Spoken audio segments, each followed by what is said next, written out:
আল্লাহ রাব্বুল আলামিন বলেন, নবীকে আপনি উপদেশ দেন, নসিহত করেন। কেন উপদেশ দিবেন, কেন নসিহত করবেন, কেন ওয়াজ করবেন? আল্লাহ তাআলা বলেন, ফাইন্নাদ যিকরা তানফাউল মুমিনিন। কারণ ওয়াজ, নসিহত, উপদেশ এটা মুমিনদের জন্য উপকারী। সেজন্য যখন কেউ নসিহতের ময়দানে আসে, ওয়াজ শোনে, উপদেশ শোনে, মুমিন ব্যক্তি যদি এই ওয়াজ, এই নসিহত আমল করে, এটা তার জন্য উপকার হয়। শুধু তাই না, একজনের জন্য সামগ্রিক বিষয়টা বরকতময় হয়ে যায়। কোরআনুল কারীম এবং হাদিসের মধ্যে নসিহতের অভাব নেই। আল্লাহ রাব্বুল আলামিন কোরআনুল কারীমের মধ্যে আমাদেরকে নসিহত করেছেন, রাসূলুল্লাহ সাল্লাল্লাহু আলাইহি ওয়াসাল্লাম নসিহত করেছেন। আমি আপনাদের সামনে যেই হাদিস থেকে একটু অংশ তিলাওয়াত করেছি, মূলত এই হাদিসটার মধ্যে আল্লাহর নবী আমাদের জন্য 5টি নসিহত করেছেন। কয়টি নসিহত? 5টি নসিহত করেছেন। রাসূল আকরাম সাল্লাল্লাহু আলাইহি ওয়াসাল্লাম সাহাবাদেরকে প্রতি নামাজের পরে সময় সুযোগ থাকলেই নসিহত করতেন, ওয়াজ করতেন। শুধু তাই না, আমরা তো অনেক সময় চিন্তা করি মানুষ কম, কি কথা বলবো, কি ওয়াজ করব, কি নসিহত করব। বলেন তো, দুনিয়ার মধ্যে আমার আপনার নবীর মতো দামি এবং সর্বোত্তম ওয়াইজ আর আছে নাকি? আমার আপনার নবী হলেন আল্লাহ তাআলার পরে সর্বোত্তম নসিহতকারী, সর্বোত্তম ওয়াইজ। আমার আপনার নবী এমন ওয়াইজ ছিলেন না, কারণ প্রত্যেকটা নবী কিন্তু ওয়াইজ ছিলেন, ওয়াজ করতেন, নসিহত করতেন। এমন ওয়াইজ আমার আপনার নবী ছিলেন না যে সামনে যদি হাজার হাজার মানুষ হয়, নবীজি ওয়াজ করতে পারেন, লোকজন কম হইলে করতে পারেন না, এমন না। বরং হাদিসের মধ্যে একটা দুইটা না, আমার মনে হয় যদি তালাশ করা হয় শত শত নসিহতের হাদিস পাওয়া যাবে, যেই হাদিসগুলা নবীজি হাজার হাজার শত শত মানুষের সামনে করেন নাই। ওই ওয়াজ আমার আপনার নবী মাত্র একজন সাহাবীর সামনে করেছে, একজনের সামনে করছে। রাসূলুল্লাহ সাল্লাল্লাহু আলাইহি ওয়াসাল্লামের এরকম নসিহত অনেক আছে। যেমন একটা হাদিস শোনাই, হযরত আবু যর রাদিয়াল্লাহু তাআলা আনহু হতে বর্ণিত একটা হাদিস। হযরত আবু যর রাদিয়াল্লাহু তাআলা আনহু বলেন, ক্বালা লি রাসূলুল্লাহ সাল্লাল্লাহু আলাইহি ওয়াসাল্লাম, তিনি বলেন, ক্বালা লি আমার জন্য তথা আমাকে রাসূলুল্লাহ সাল্লাল্লাহু আলাইহি ওয়াসাল্লাম বললেন, ইয়া আবু যর, হে আবু যর। নবীজি আমাকে একা অবস্থায় নসিহত করলেন, বললেন, হে আবু যর, ইত্তাকিল্লাহ হাইসুমা কুনতা।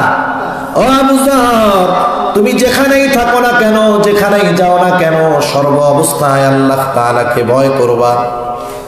এরপরে নবীজি বললেন, ওয়াতবিহিস সাইয়্যাতাল হাসানাতা তামহুহা। ও আবু যর, তুমি তোমার দ্বারা যখন কোনো অন্যায় কাজ হয়ে যাবে, গুনার কাজ হয়ে যাবে, তুমি নেকের কাজ করবা, ভালো কাজ করবা। কারণ ভালো কাজ, নেকের কাজ গুনার কাজটাকে মিটায় দেয়, মন্দ কাজকে ভালো কাজ মিটায় দেয়। এরপরে নবীজি বলেন, ওয়াখালিকিন নাসা বিখুলুকিন হাসানিন। ও আবু যর, মানুষের সাথে উত্তম আচরণ করবা, ভালো ব্যবহার করবা। গুরুত্বপূর্ণ নসিহত সম্পন্ন একটা হাদিস, অথচ আল্লাহর নবী এই গুরুত্বপূর্ণ নসিহতটা শত শত হাজার হাজার মানুষের সামনে করেন নাই, বরং হযরতে আবু যর রাদিয়াল্লাহু তাআলা আনহু আমার আপনার নবীর সাথে একা ছিলেন। আর নবী এত দামি নসিহত একাকী আবু যর রাদিয়াল্লাহু তাআলা আনহুকে করেছে। এরকম নসিহতওয়ালা অনেক হাদিস আছে। আমি যে হাদিসখানা আপনাদের খেদমতে পাঠ করেছি, রাসূলুল্লাহ সাল্লাল্লাহু আলাইহি ওয়াসাল্লাম একদিন সাহাবাদের সামনে নিয়ে বসে আছেন। হঠাৎ করে আল্লাহর নবী বলতেছেন, মাইয়াখুদু আন্নি হাউলাইল কালিমাত। নবীজি বলতেছেন, এই তোমাদের মধ্যে এমন কে আছে যে আমার এই বাক্যগুলো, আমার এই কথাগুলোকে গ্রহণ করবে? হযরত আবু হুরায়রা রাদিয়াল্লাহু তাআলা আনহু বলেন, নবীজি বলতেছেন, তোমাদের মধ্যে কে আছে এই কথাগুলোকে গ্রহণ করবে? ফায়ামালু বিহিন, কথাগুলা গ্রহণ করবে এই নিয়তে যে সে কথাগুলা আমলে পরিণত করবে। আও ইউআল্লিমু, এবং শিক্ষা দিবে। ফায়ামালু বিহিন, যদি কেউ আমল করতে চায়, মাইয়ামালু বিহিন, এমন কাউকে সেই কথাগুলো সে শিক্ষা দিবে যা সে আমল করতে চায়। তার মানে যখন আমরা কোনো নসিহত শুনবো, ওয়াজ শুনবো, 1 নাম্বার নিজে আমলের নিয়তে শুনবো, 2 নাম্বার কেউ যদি আমল করার মতো থাকে এই নসিহতের কথাগুলা আমরা তাদের কাছে পৌঁছায়া দিব। নিজে আমল করব, আমার যারা আমল করার মতো আছে তাদেরকেও আমরা কি করব, এগুলা শিক্ষা দিয়ে দিব। কে আছো তোমাদের মধ্যে এমন নিজে আমল করবা, অপরকে আমলের জন্য শিখায়া দিবা? হযরত আবু হুরায়রা রাদিয়াল্লাহু তাআলা আনহু বলেন, কুলতু আনা ইয়া রাসূলুল্লাহ। আবু হুরায়রা রাদিয়াল্লাহু তাআলা আনহু সবার আগে দাঁড়ায় বললেন, ইয়া রাসূলুল্লাহ, আমি আছি, আমি। এইবার হযরত আবু হুরায়রা রাদিয়াল্লাহু তাআলা আনহু বলেন, ফাআখাযা বিয়াদি, নবীজি আমার হাতটাকে চেপে ধরলেন। ফাআদ্দা খামসান, হাতটা চাইপা ধরে গুনে গুনে নবীজি আমাকে 5টা নসিহত করলেন। কয়টা নসিহত? 5টা নসিহত। যখন আমরা কথা বলি কারোর সাথে, যদি সম্পর্ক ভালো হয়, কাছাকাছি চেনা জানা হয়, অপরিচিত যে আপনি যদি তার হাত হঠাৎ করে ধরেন সে কিন্তু মাইন্ড করবে, ঠিক না? কিন্তু আপনি যখন কাছের কারো বা আপনার পরিচিত বন্ধু বান্ধবের হাত ধরবেন সে খুশি হবে। মানুষ হাত ধরে কথা বলে কখন? যখন গুরুত্বপূর্ণ কোনো কথা বলে, ঠিক না? মনে করেন সামনাসামনি বসে আছে, হাতটা ধরে বলে, ভাই এদিকে আসো, শোনো, এই কথাটা গুরুত্বপূর্ণ। রাসূল আকরাম সাল্লাল্লাহু আলাইহি ওয়াসাল্লাম আমার আপনার নবীর হাতটা চেপে ধরেছেন। আবু হুরায়রার হাত চেপে ধরেছেন আমার আপনার নবী, গুনে গুনে 5টা নসিহত করলেন। 1 নম্বরে বললেন, ও আবু হুরায়রা, ইত্তাকিল মাহারিমা তাকুন আবাদান নাস। আল্লাহর নবী এই নসিহতের মধ্যে গোটা মানব জাতিকে সবচাইতে বড় আবেদ তথা ইবাদতকারী হওয়ার ফর্মুলা নবীজি বলে দিয়েছে। আমরা সবাই বড় আবেদ হইতে চাই না? আমরা সবাই চাই যে আমরা বেশি বেশি ইবাদত করনেওয়ালা হব। বড় আবেদকে যে বেশি নামাজ পড়ে, রোজা রাখে, হজ যাকাত নফল আদায় করে, আওয়াবিন ইশরাক চাষ কোনো কিছু ছাড়ে না, আমরা তারে কি বলি? আবেদ। কি বলি বলেন? আবেদ। ইবাদত যে বেশি করে তারে বলি আবেদ। কিন্তু নবীজি এই নসিহতের মধ্যে এই কথা বলেন নাই। রাসূলুল্লাহ সাল্লাল্লাহু আলাইহি ওয়াসাল্লাম বললেন, ও আবু হুরায়রা, তুমি যদি মানুষের মধ্যে সবচাইতে বড় আবেদ হতে চাও কি করবা? নবীজি বলেন, ইত্তাকিল মাহারিমা তাকুন আবাদান নাস। নবীজি নামাজ, রোজা, হজ, যাকাতের কথা বলেন নাই। নবীজি বললেন, ও আবু যর, হারাম থেকে বাঁচো, অবাধ্য বিষয় থেকে বাঁচো, নিষেধ বিষয়গুলা থেকে তুমি বেঁচে থাকো, তুমি হয়ে যাবা সবচাইতে বড় আবেদ। সবচাইতে বড় আবেদ হলো সে গুনার থেকে বাঁচে যে। সবচেয়ে বড় আবেদ সে গুনার থেকে বাঁচে যে ইবাদত করে কিন্তু গুনাহ ছাড়ে না, ও আবেদ না। কথা বুঝতেছেন? কষ্ট হইতেছে না তো? শীতের মধ্যে বসে আছি আমরা, আমাদের একটু গুরুত্বপূর্ণ কথা শোনার দরকার। যেগুলা আমার কানের পরিবর্তন বা কানের মজা দিবে তা না, যেগুলা আমার দিলের আমলের পরিবর্তন করবে, এই ধরনের কথা শোনার দরকার, ঠিক কিনা বলেন? কারণ জীবনের কোন কথা কোন সময় কাজে লেগে যায় বলা যায় নাকি? বলা যায় না। আপনি 1 ঘন্টা শুনবেন, আপনার একটা কথা জীবনের পরিবর্তনের কারণ হতে পারে।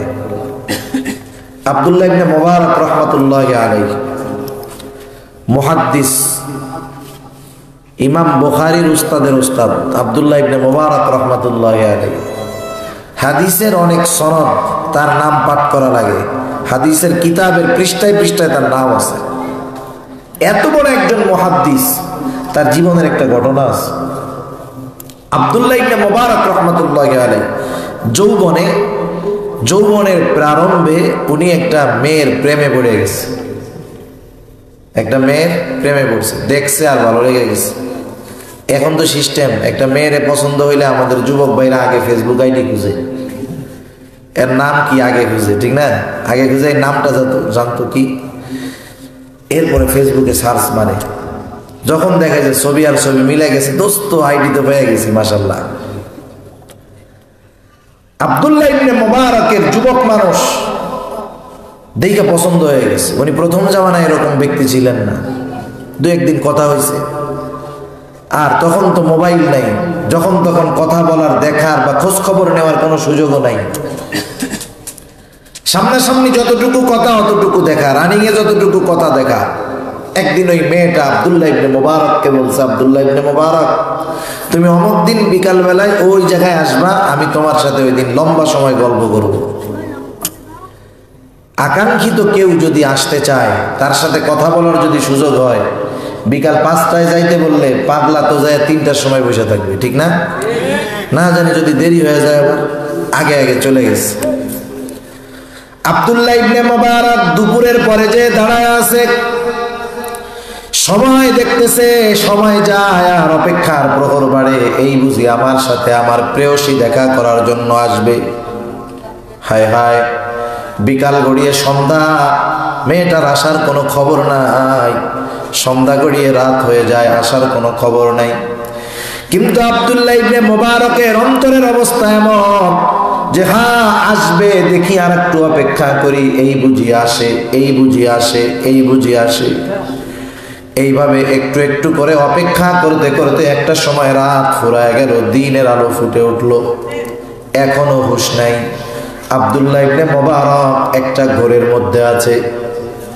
মুরব্বীরা যদি জিজ্ঞাসা করেন এরকম যে হুজুর কি বলেন, একটা লোক ঘরের মধ্যে 5, 7, 8, 10 ঘন্টা কেমনে কাটা দেয়, আমি বলবো আপনি আপনার সন্তান নাতি নাতকর যদি থাকে, মাশাআল্লাহ যদি ওয়াইফাই লাইন থাকে, তাকে একটা মোবাইল দিয়ে বসায় দিবেন, সন্ধ্যা থেকে কোন সময় তার রাত কেটে যাবে সে টেরও পাবে না, ঠিক না? কারণ ওয়াইফাই না থাকলে তো এমবি শেষ হইলে লাইন শেষ। ওয়াইফাই যখন থাকবে ডিসকানেক্ট হওয়ার কোনো সম্ভাবনা নাই। ওরে আপনি মাগরিব থেকে বসায় দেন যে পাবজি নিয়ে যখন বসবে, এরকম আছে না নাই? এই গজব দেশটা খাইয়া দিতেছে, সাবধান। পাবজি এটা মানুষকে পাগল বানায় দিচ্ছে। যখন পাবজি ফ্রি ফায়ার প্রথম আসছে, আমি তো বুঝি না, মসজিদে গেছি মাগরিবের নামাজ পড়তে, যাওয়ার সময় দেখি একটা ছেলে 8-9 বছর বয়স হবে, ও মোবাইল দিয়ে কি জানি করে। আমি গেছি মাগরিবের নামাজের পর, সন্ধ্যা অন্ধকার, নামাজ পড়ে আসছি, ও দেয়ালের উপরে বৈশা তখনও আছে, কিন্তু অন্ধকারে খেয়াল করা যায়নি। ও গেমস খেলতেছে আর হঠাৎ বলে এই ধর ধর ধর ধর মার মার মার। আমি দৌড় দিকে ভাগছি, গেটের মধ্যে ঢুকে গেছি। আমার তো জানের উপরে গাইবে উঠছে। এই ভাই, এই সন্ধ্যার সময় যদি কেউ বলে ধর ধর ধর ধর ধর মার মার মার মার মার, জান থাকবে? আমি চিন্তা করতেছি কি হইল। এরপরে আমি আবার একটু খোঁজ খবর নিয়ে জানলাম এটা হলো পাবজি যখন খেলে বা ফ্রি ফায়ার খেলে, গ্রুপ আছে, গ্রুপ ভয়েস কানেক্ট থাকে, একজন আর একজনকে বলে এই যে আছে মার মার মার মার। এই পাবজি ধরা দিবেন, ফ্রি ফায়ার ধরা দিবেন, ফেসবুক যে চালায় ফেসবুক ধরা দিবেন, ইউটিউব ধরা দিবেন, দেখবেন যে ঘন্টার পর ঘন্টা না, ওর খালি খাওয়ানো লাগবে না, একটানা চলতে থাকবে। এটা একটা ঘোর। নেট মানে কি? জাল। ইন্টারনেট মানে কি? অন্তর্জাল। এই জালের ফাঁসে আজকে বুড়া গুড়া সব ধরা খেয়ে গেছে, ঠিক কিনা বলেন? একটা ফাঁদ আমাদের জন্য, সেজন্য এই ফাঁদের থেকে বাঁচতে হবে আমাদের। আল্লাহ তৌফিক দিন। আব্দুল্লাহ ইবনে মুবারক, এবার সকালবেলায় সূর্য উঠে গেছে, এখনো কোনো খবর নাই, দিনের আলো ফুটে উঠছে। এইবার আব্দুল্লাহ ইবনে মুবারকের পরিচিত একজন লোক ওই পাশ দিয়ে হেঁটে যায়, কাছে গিয়া গায়ে হাত দিয়া বলে আব্দুল্লাহ ইবনে মুবারক, কি ব্যাপার এই সাত সকালে, কোন কারণে তুমি এই জায়গায়? এবার আব্দুল্লাহ ইবনে মুবারক ঘর ফিরে আসছে, বলে হায় রে, আমি তো এখানে সকালে আসি নাই, গতদিন বিকাল থেকে একটা জায়গায় অপেক্ষা করতে করতে, একজনের জন্য অপেক্ষা করতে করতে আমি রাত কাটায় দিয়েছি। লোকটা জিজ্ঞাসা করতেছে, তুমি কি জন্য এখানে রাত কাটাইলা? এবার আব্দুল্লাহ ইবনে মুবারক বলে, ভাই রে, গতদিন বিকাল বেলায় আমার সাথে একজন মেয়ের দেখা করার কথা ছিল, তার অপেক্ষায় কোন সময় রাত কেটে গেছে আমি টেরও পাই নাই। কিন্তু আফসোস, মেয়েটা আমাকে ধোঁকা দিয়েছে, আমার সাথে দেখা করতে আসে নাই। এইবার ওই লোকটা একটু বুজুর্গ প্রকৃতির ছিল, উনি বলতেছেন, নাহারে বোকা, একটা মেয়ের জন্য এতটা সময় শীতের মধ্যে তুমি দাঁড়ায় থাকলা, কিন্তু মেয়েটা তোমাকে ধোঁকা দিল। এর পুরা সময় নয়, কিছু সময় যদি তুমি আল্লাহর জন্য ব্যয় করতা, আল্লাহ রব্বুল আলামিন তোমাকে তার মোহাব্বতের তালিকায় নামটা লেখা দিত। এক কথা, জীবন ঘুরে গেছে। ভালোবাসা ভালোবাসাই আছে, কিন্তু ভালোবাসাটা মেয়ের দিকে যায় নাই। ওই ব্যক্তি একটা ধাক্কা দিছে, ভালোবাসা এবার আল্লাহর দিকে চলে গেছে। সুবহানাল্লাহ, কেমন ভালোবাসা, কেমন কবুল আল্লাহ তাআলা করছে। দুনিয়াতে যতদিন এই হাদিসের কিতাব থাকবে, আব্দুল্লাহ ইবনে মুবারকের নাম মুখে উচ্চারণ করা লাগবে। সুবহানাল্লাহ। সেজন্য জীবনের কোন কথায় পরিবর্তন আসে বলা যায়? বলা যায় না। নবীজি নসিহত করলেন, ও আবু হুরায়রা, গুনার থেকে বেঁচে থাকো। ও আবু হুরায়রা, তুমি মানুষের মধ্যে সবচেয়ে বড় আবেদ হয়ে যাবা, গুনার থেকে বেঁচে থাকো। গুনার থেকে বেঁচে থাকাটা কিন্তু জটিল একটা ব্যাপার, কারণ আমাদের সমাজে অনেক মানুষ আছে 5 ওয়াক্ত নামাজ পড়ে, নফল ইবাদতের অভাব নাই, আওয়াবিন ইশরাক চাষ হজ করেছে হাজী সাহেব, কিন্তু বেপরদায় চলে, আছে না নাই? মনে রাখতে হবে, একটা বালতির মধ্যে পানি জমবে তখন, ওই বালতির ছিদ্র বন্ধ হবে যখন। বালতি যত বড় হোক, ট্যাঙ্কি যত বড় হোক, যত বেশি পানি দেওয়া হোক, ওই ট্যাঙ্কির যদি ছোট্ট একটা ছিদ্র থাকে, ছোট্ট একটা ছিদ্র, পানি জমায় রাখলে আস্তে আস্তে 2 ঘন্টা 5 ঘন্টা 10 ঘন্টা লাগলেও এক সময় টাঙ্কি থেকে পানি বের হয়ে যাবে, টাঙ্কি খালি হয়ে যাবে।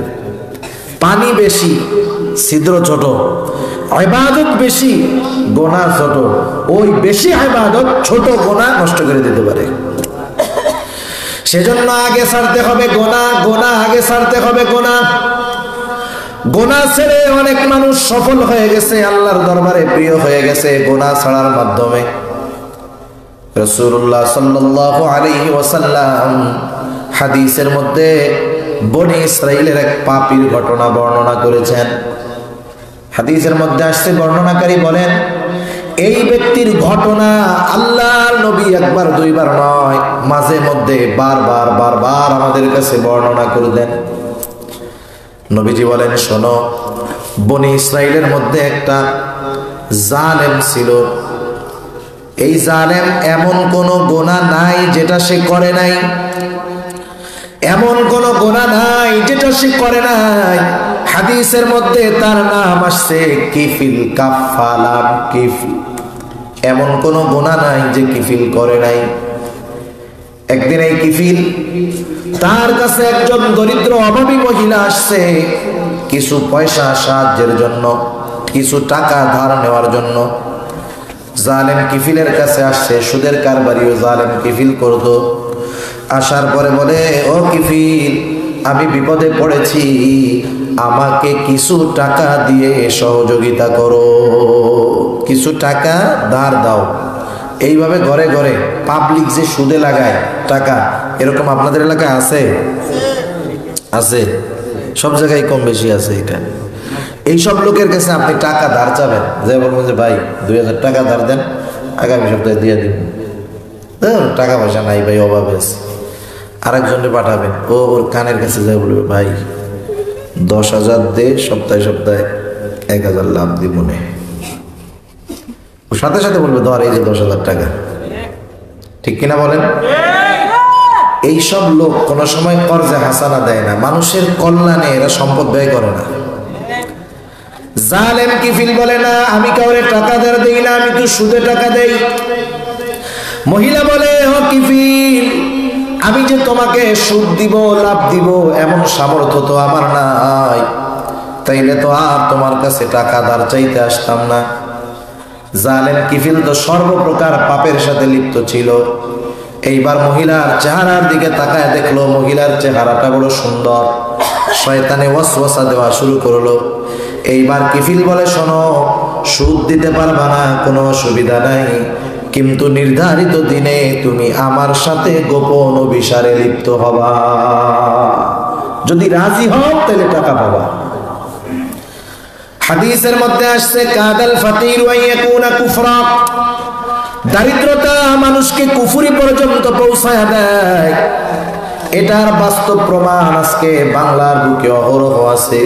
যেমন একেবারে উত্তর অঞ্চলগুলোর মধ্যে ওই কিছু জেলা আছে, লালমনিরহাট, পঞ্চগড়, রংপুরেরও কিছু এরিয়া এরকম আছে। মানুষেরা কিছু কিছু মানুষ এতটা গরিব, এতটা অভাবগ্রস্ত, শীতেও তাদের কষ্ট, গরমের সময় তাদের কষ্ট, অভাব। এই মানুষগুলা, কিছু মানুষ, ওই খ্রিস্টান মিশনারিরা তাদেরকে কিছু সম্পদ দেয়, তাদেরকে কিছু সেবা দেয়। ওই মানুষগুলা এই দুনিয়ার সম্পদ আর সেবার লোভে নিজের ঈমান তাদের কাছে বিক্রয় করে দেয়। এই মানুষগুলা অভাবের কারণে ঈমানকে ছেড়ে কুফরি গ্রহণ করছে, অভাবের কারণে। কিসের কারণে? অভাবের কারণে। অত দূর যাওয়ার দরকার নেই। রোহিঙ্গা ক্যাম্প আছে না আপনাদের উখিয়ার মধ্যে? 12-13 লক্ষ রোহিঙ্গা আছে আমাদের বাংলাদেশে। রোহিঙ্গা ক্যাম্পে ঢুকতে ওয়াইকং এক মাহফিলে একদিন যাচ্ছি, ঢোকার আগেই প্রথমেই বাম পাশে বেশ উঁচু পাহাড়ের উপরে স্পেশাল কিছু তাঁবু দেখা যায়, তাঁবু। আমার সাথে যিনি আমার নিয়ে যাচ্ছেন ওই এলাকার, উনি আমার কথায় কথায় বলতেছেন, হুজুর এখনের অবস্থা হলো এরকম, যারা রোহিঙ্গা আছে ওরা আমাদের চাইতে ভালো, আমাদের অবস্থা আরো বেশি খারাপ, ওরা আরামে আছে আরো। এই যে তাঁবুগুলো দেখতেছেন, এটা হলো স্পেশাল ক্যাম্প।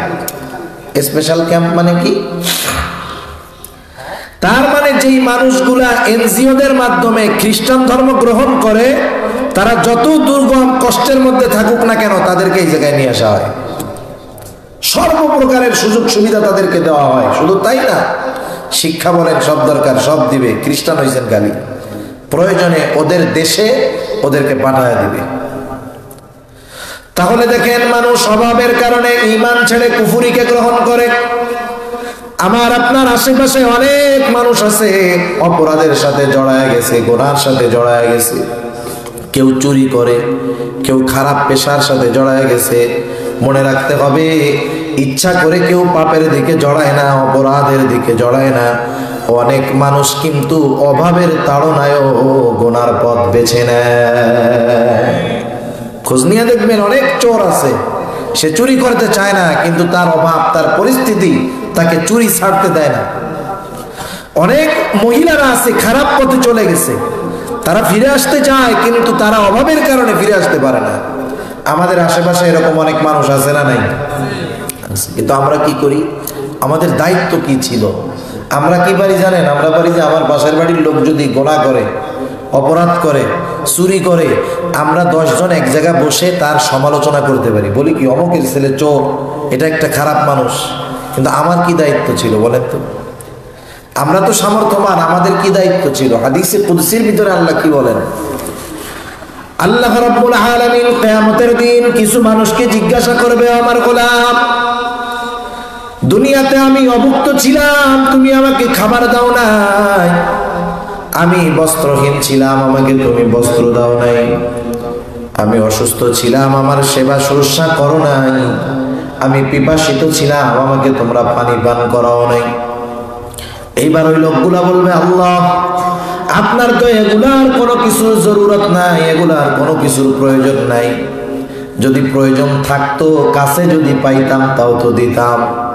আল্লাহ তাআলা তখন বলবে, আমার গোলাম, দুনিয়ায় তোমার প্রতিবেশী অভুক্ত ছিল, খাবার দাও নাই, অভাবে ছিল, কাপড় দাও নাই।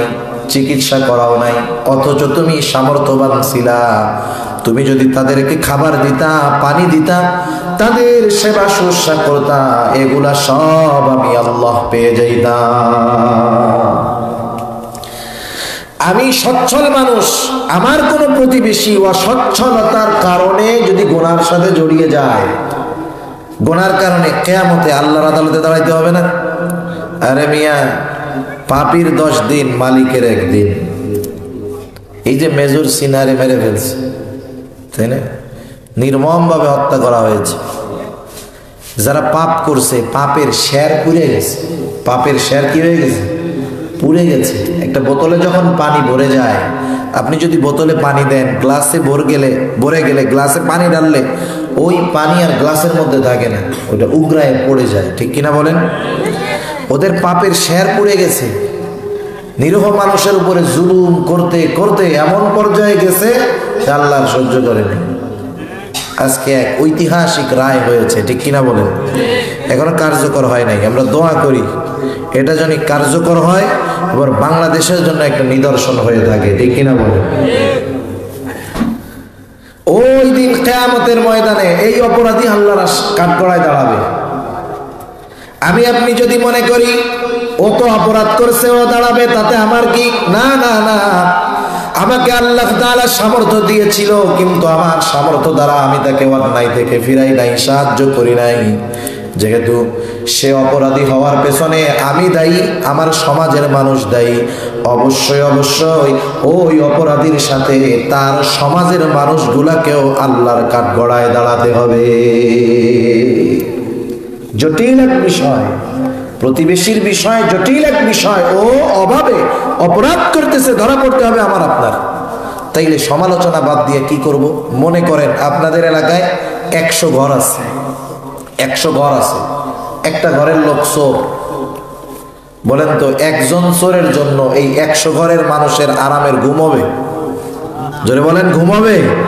চিন্তা করবে কার কোন দিন মুরগি নিয়ে যায়, কার লাইট নিয়ে যায়, কার এটা নিয়ে যায়, টেনশন থাকবে না? যদি আপনারা একটু নিশ্চিন্তে ঘুমাইতে চান, এই 100 ঘরের মানুষ 500 টাকা করে দিয়া, 50,000 টাকা দিয়ে ওরে একটা ইজি বাইক কিনে দিয়ে বলেন যে দেখ আল্লাহর দোয়াই, আর চুরি টুরি করিস না, অটো চালায় বেড়া, হালাল পথে খা, আল্লাহ তাআলা বরকত দিবে।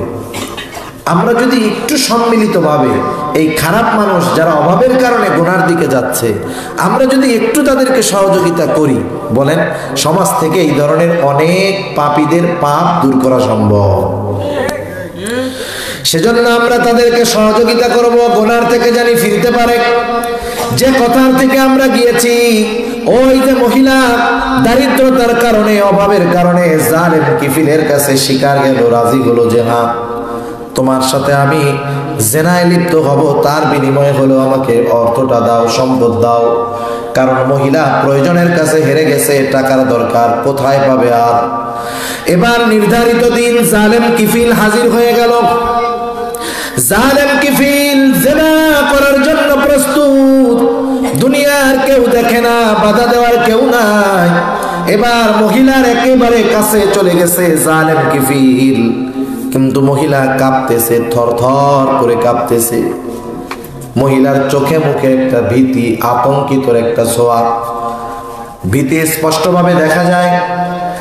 জালেম কিফিল তো একটা আগ্রহ নিয়ে, একটা মনোভাব নিয়ে তার দিকে অগ্রসর হলো, কিন্তু মহিলার ওই অবস্থা। এবার বলে, কিরে মহিলা, কাঁপো কেন?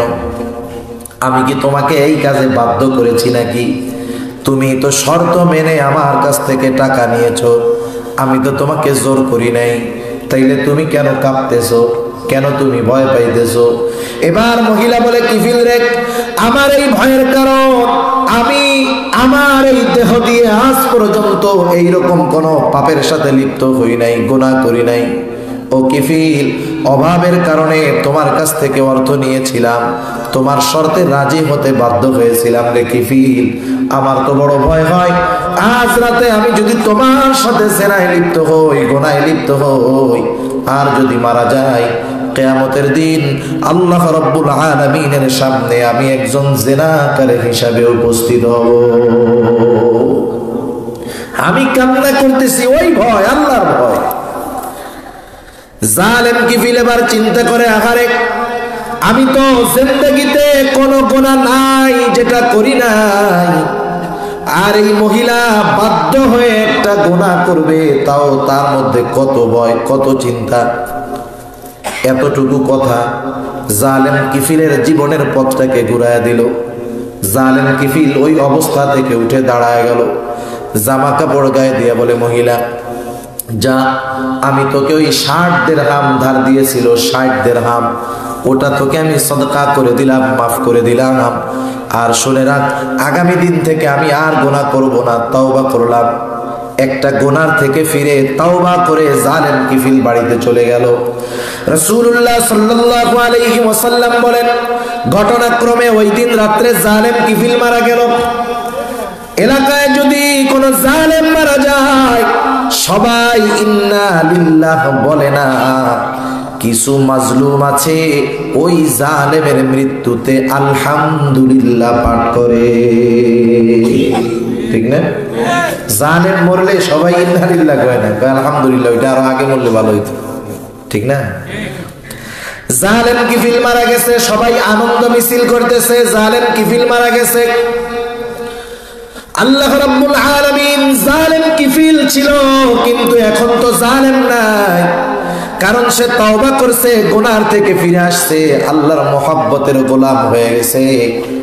আল্লাহ তাআলার পক্ষ থেকে ওজা কিফিলের দরজার উপরে লিখে দেওয়া হয়েছে, তোমরা কিফিলকে জালেম বলো না, আল্লাহ তাআলা কিফিলকে ক্ষমা করে দিয়েছে।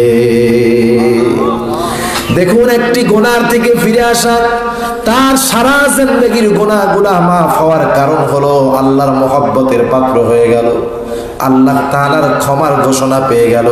সেজন্য আমি আপনি যদি বড় আবেদ হতে চাই, নামাজ রোজা হজ যাকাত করব, কোনো অসুবিধা নাই, করতেই হবে, কিন্তু সবচাইতে গুরুত্বপূর্ণ বিষয় হলো যেটা আমাকে আপনাকে গুনাহ থেকে বেঁচে থাকতে হবে। সকল ধরনের গুনাহ, অঙ্গ প্রত্যঙ্গের গুনাহ, অন্তরের গুনাহ, সব ধরনের গুনাহ থেকে বাঁচতে হবে। রাসূলুল্লাহ সাল্লাল্লাহু আলাইহি ওয়াসাল্লাম একদিন মসজিদের মধ্যে বসে আছেন। মুসনাদে আহমদের মধ্যে বর্ণনাটা আসছে, বেশ কয়েকটা বর্ণনা আসছে। একদিন আল্লাহর নবী মসজিদের মধ্যে বসা, ফজরের নামাজের সময়। হঠাৎ নবীজি বলতে চাই, শোনো, এখন যেই ব্যক্তি দরজা দিয়ে প্রবেশ করবে সে জান্নাতি।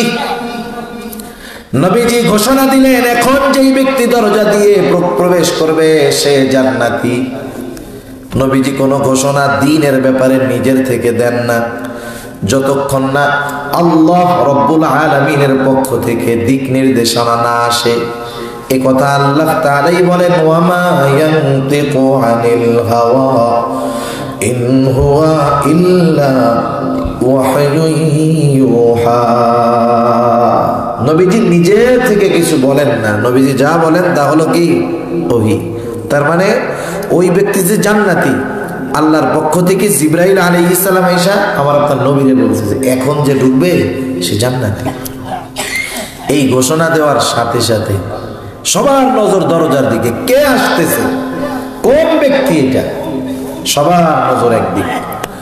সবাই তাকায় দেখে একজন মানুষ মসজিদের মধ্যে ঢুকতেছে, তার বাম হাতে স্যান্ডেল আর দাড়ি দিয়ে পানি পড়তেছে। বোঝা যায় যে মাত্র ওযু করে সে মসজিদের মধ্যে ঢুকলো। যাই হোক, ওই দিনকার অবস্থা গেল। আবার পরের দিন ফজরের নামাজের পূর্ব মুহূর্তে রাসূলুল্লাহ সাল্লাল্লাহু আলাইহি ওয়াসাল্লাম বলেন, এখন যেই ব্যক্তি দরজা দিয়ে ঢুকবে সে জান্নাতি। সবার নজর আবার দরজার দিকে, সবাই তাকায় দেখে আজকেও ওই ব্যক্তি প্রবেশ করেছে গতদিন যে প্রবেশ করেছিল। আজকেও অবস্থা একরকম, বাম হাতে জুতা আর দাড়ি দিয়ে এখনো পানি পড়তেছে, তার মানে ওযু করে ঢুকছে। আবার পরের দিন সবাই মসজিদের মধ্যে বসা, আল্লাহর নবী বলতেছেন এখন যেই ব্যক্তি দরজা দিয়ে ঢুকবে সে জান্নাতি। সবার নজর দরজার দিক, কে সেই সৌভাগ্যবান ব্যক্তি, তাকায় দেখে গত 2 দিন যে আজকেও বাম হাতে স্যান্ডেল, ডান তার মুখটা ভেজা, দাড়ি দিয়ে পানি পড়তেছে। সাহাবীর নাম হলো আব্দুল্লাহ ইবনে আমর ইবনুল আস। এই সাহাবী চিন্তা করলেন, হায় রে, নবীজি একজনের ব্যাপারে পর পর 3 দিন জান্নাতের সুসংবাদ দিলেন। এই ব্যক্তি জান্নাতি, কোনো সন্দেহ নাই।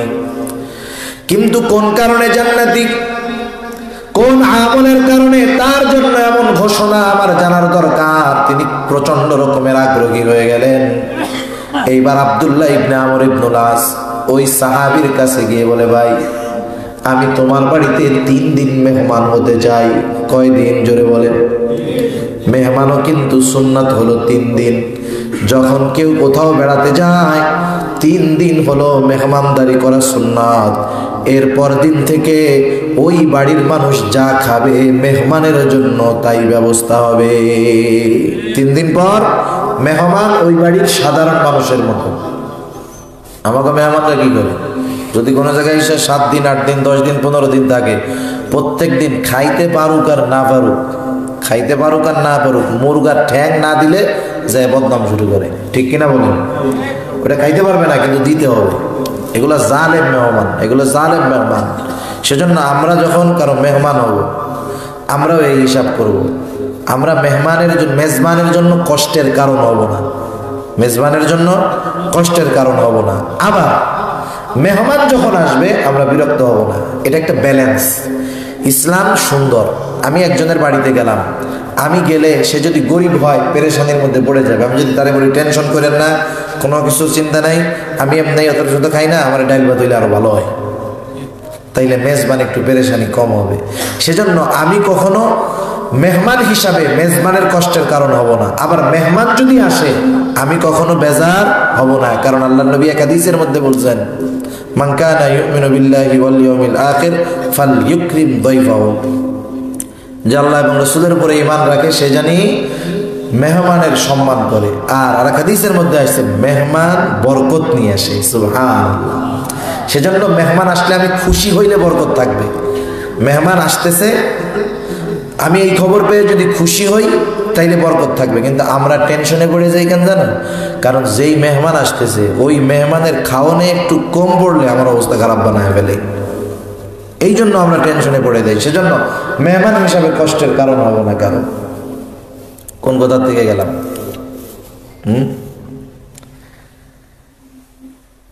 ওই ব্যক্তি 3 দিন মেহমান হইতে চাইছে। কয়দিন? 3 দিন।